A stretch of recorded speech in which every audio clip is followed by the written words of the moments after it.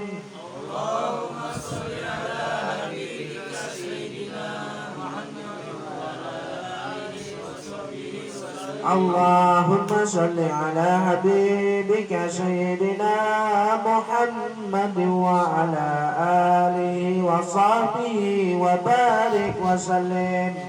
اللهم صل على حبيبك سيدنا محمد وعلى آله وصحبه وبارك وسلم. يا الله يغفر له ويرحمه الجنة برحمته ووالدينا ووالد وصاحب أمواتنا وأموات المسلمين عامة وينفعنا بأسرار الأموال من أحدث من شرع سبيل الله له ولو الفاتحة.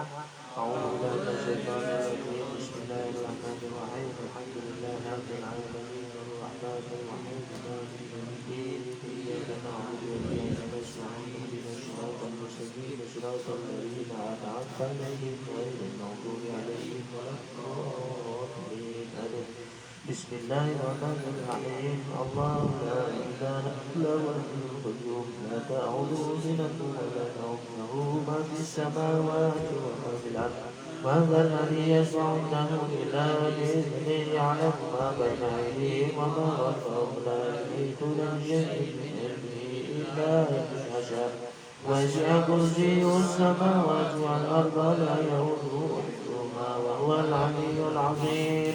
بسم الله الرحمن الرحيم. قل هو الله أحد الله الصمد لم يلد ولم يولد ولم يكن له كفوا أحد. بسم الله الرحمن الرحيم. قل هو الله أحد الله الصمد لم يلد ولم يولد ولم يكن له كفوا أحد. بسم الله الرحمن الرحيم. قل هو الله أحد الله الصمد لم يلد ولم يولد ولم يكن له كفوا أحد. بسم الله الرحمن الرحيم. قل أعوذ برب الفلق من شر ما خلق ومن شر غاسق إذا وقب ومن شر النفاثات في العقد ومن شر حاسد إذا حسد. بسم الله الرحمن الرحيم. قل أعوذ برب الناس ملك الناس إله الناس من شر الوسواس الخناس الذي يوسوس في صدور الناس من الجنة والناس. نسأل الله العظيم. نسأل الله. أعوذ بالله من الشيطان الرجيم. بسم الله الرحمن الرحيم. الحمد لله رب العالمين حمدا شاكرين حمدا ناعمين حمدا يوافي نعمه ويكافي مزيده. يا ربنا لك الحمد كما ينبغي لجلال وجهك الكريم وعظيم سلطانك. سبحانك لا تحصي ثناء عليك أنت كما أثنيت على نفسك. ولك الحمد قبل الرضا ولك الحمد بعد الرضا ولك الحمد إذا رضيت عنا دائما أبدا. سبحان ربي العلي على الوهاب. اللهم صل وسلم على سيدنا محمد وعلى آل سيدنا محمد وصل وسلم على سيدنا محمد في الأولين وصل وسلم على سيدنا محمد في الآخرين وصل وسلم على سيدنا محمد في النبيين وصل وسلم على سيدنا محمد في المرسلين وصل وسلم على سيدنا محمد في كل وقت وحين وصل وسلم على سيدنا محمد في الملأ الأعلى إلى يوم الدين. اللهم صل على الذات المكملة ورحمة المنزلة سيدنا محمد وعلى آله وصحبه وسلم.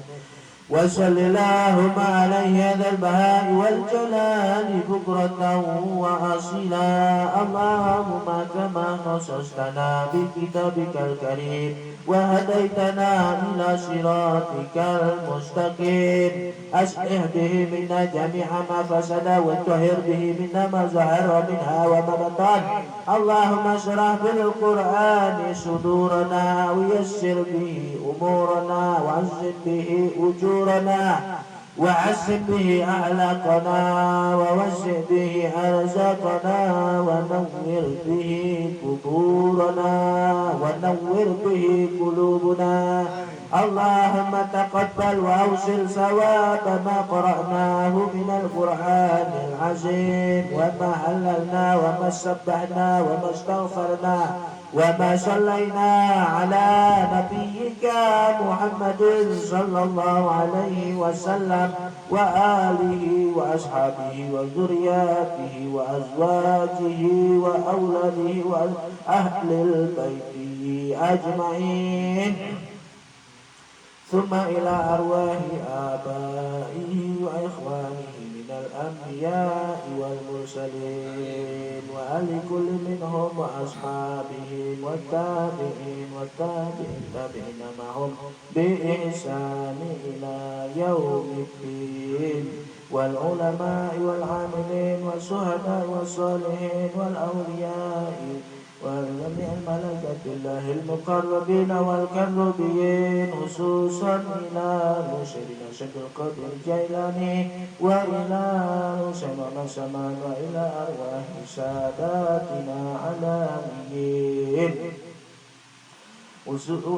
خصوصا إلى أرواح المهاجرين إلى الله أحمد بن عيسى وإلى أرواح الفقير محمد بن أبي بعلوي وإلى روح عبد الرحمن أشرف بن محمد مولى الطويلة وإلى روح عبد الرحمن عبد العزيز بن أبو بكر السكران وإلى روح فخر الوجود أبو بكر بن سليم وأصولهم وفروعهم وذرياتهم أجمعين ثم إلى أرواح كل ولي وولية من مشارق الأرض إلى مغاربها برها وبرها أينما كان وكان كائن في علمك وعلت أرواحهم يا رب العالمين ثم إلى أرواح آبائنا وأمهاتنا وأجدادنا وجدادنا ولأستاذنا ولمشايخنا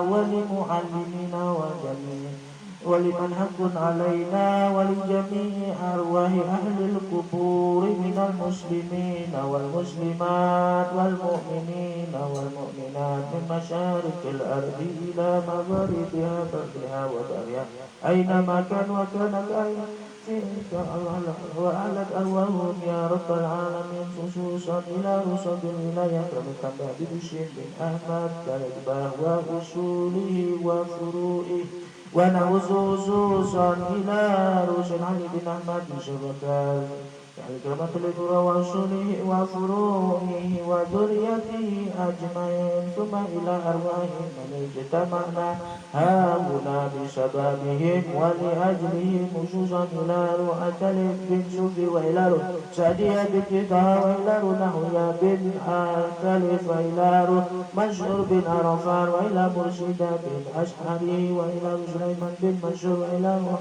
صمد بن منشور وإلى روح سعودة بنت عراني وإلى روح إبراهيم بن هشام وإلى روح عنها بنت طه وإلى روح ربيعة بنت طه وإلى روح حتى بن دائم بأن الله يغفر لهم ويرحمهم ويسكنهم الجنة برحمته ووالدينا ووالدين وصاه وجميع أمواتنا وجميع أموات المسلمين أما إنك على كل شيء قدير أوصل له ثواب ذلك منا إليهم اللهم اجعلهم نورا يسعى ويتلألأ بين أيديهم اللهم اجعلهم فكاكا لهم من النار وفداء لهم من النار ونجاة لهم من النار وعزقا لهم من النار وسترا لهم من النار وإجابا لهم من النار اللهم اغفر لهم وارحمهم وعافهم واعف عنهم واجمعنا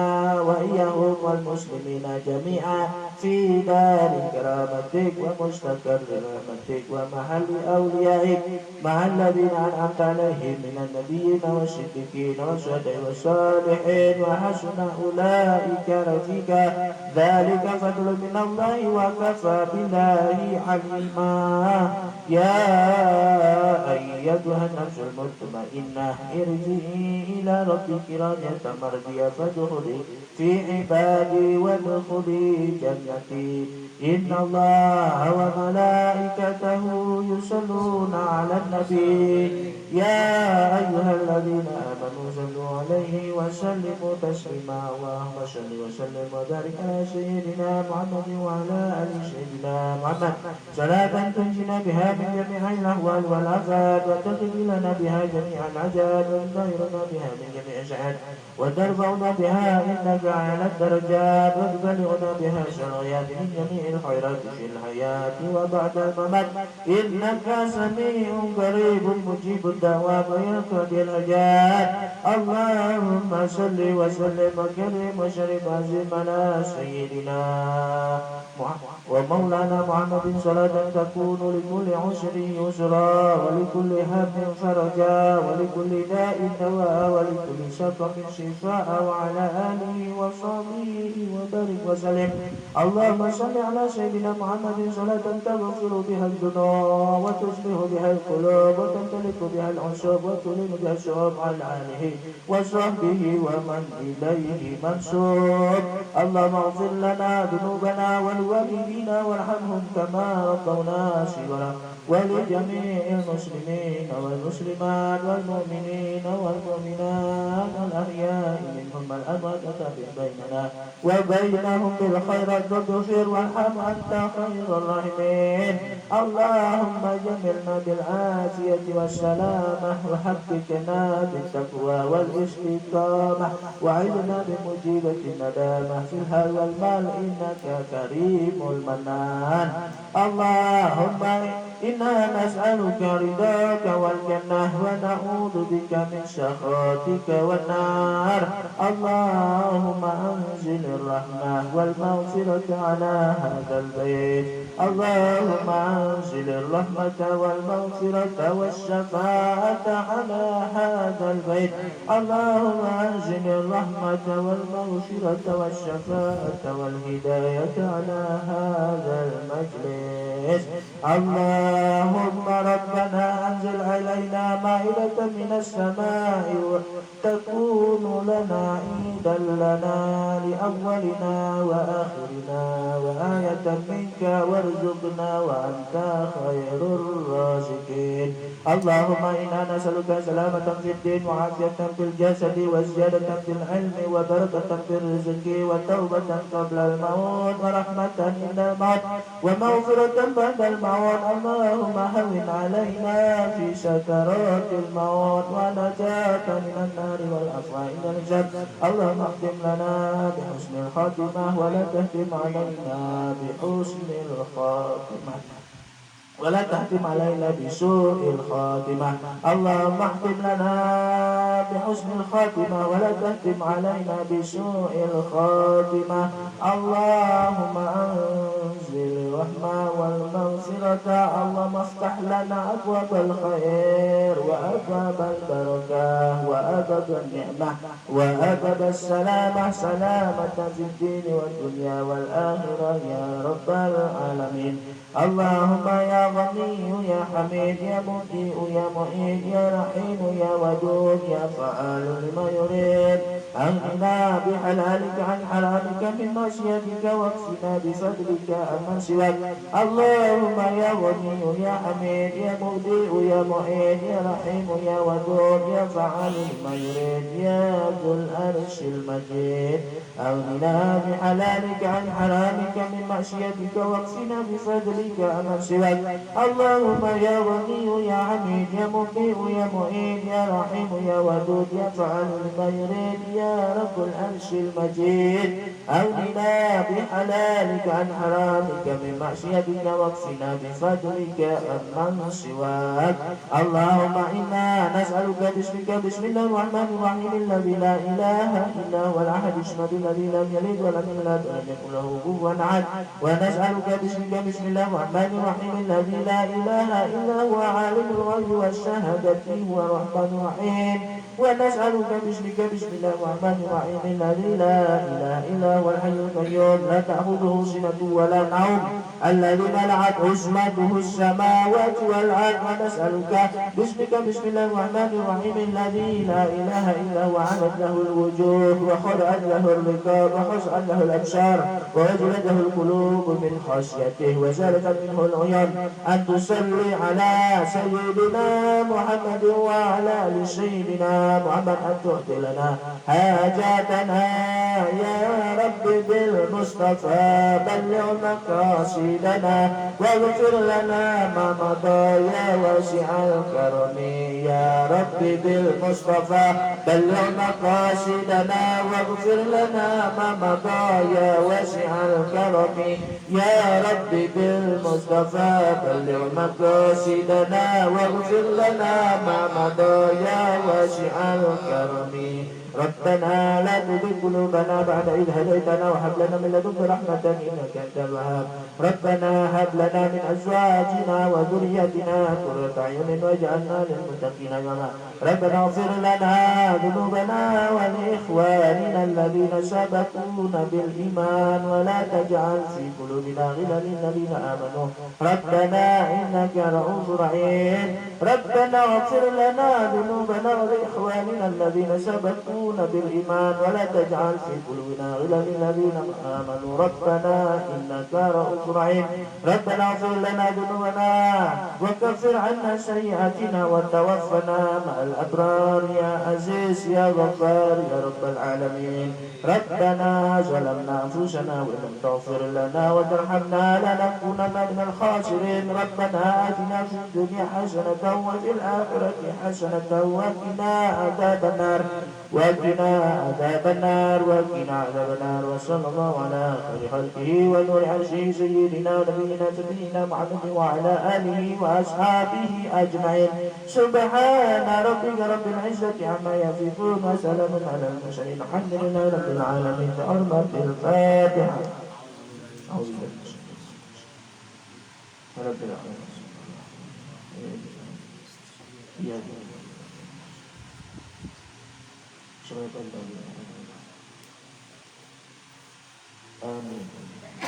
آمين آمين يا الله آمين آمين يا رحمن آمين آمين يا مجيب السائلين اللهم بحق الفاتحة بشر الفاتحة بنور الفاتحة ببركة الفاتحة يا فارج الهم ويا كاشف الغم يا من عباده يغفر ويرحم ويا دافع البلاء يا الله ويا دافع البلاء يا رحمن ويا دافع البلاء يا رحيم اللهم ادفع عنا الغلاء والبلاء والوباء والفحشاء والمنكر من بلدنا هذا خاصة ومن بلدان المسلمين عامة إنك على كل شيء قدير اللهم بارك لنا في رجب وشعبان وبلغنا رمضان اللهم بارك لنا في رجب وشعبان وبلغنا رمضان اللهم بارك لنا في رجب وشعبان وبلغنا رمضان ربنا